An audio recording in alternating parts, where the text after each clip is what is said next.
ఈ రోజే డౌన్లోడ్ చేయండి. మీ ఫేవరెట్ షోస్ చూడండి. ఈ నర్సేదో దురుద్దేశంతోనే ఈ ఇంటికొస్తుంది. నాకే దురుద్దేశమో లేదండి. నేను బాబుని చూసుకోవడానికి వచ్చాను. నువ్వు మా తమ్ముడి మీద మనసు పడ్డావేమో, వాణ్ణి వల్లో వేసుకోవాలనుకుంటున్నావేమో. నర్స్కి నీ మీద ఎలాంటి స్పెషల్ ఇంట్రెస్ట్ లేకపోతే నైట్ బాబు నిద్రపోగానే వెళ్ళిపోయి ఉండేదానివి. తెల్లవారిదాకా ఎందుకున్నావు? నేను పెళ్లి చేసుకోవాలనుకుంటుందేమో. ఏం మాట్లాడుతున్నారండి? నాకు ఆల్రెడీ పెళ్ళయింది. నాకు భర్త ఉన్నాడు. ఏది నీ మెళ్ళో మంగళసూత్రం చూపించు.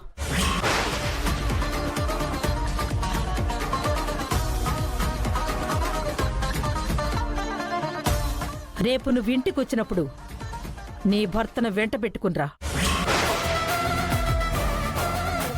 అప్పుడు నీకు పెళ్ళయిందని, భర్త ఉన్నాడని మేం నమ్ముతాం. లేకుంటే శాశ్వతంగా ఇంటికి రాకు.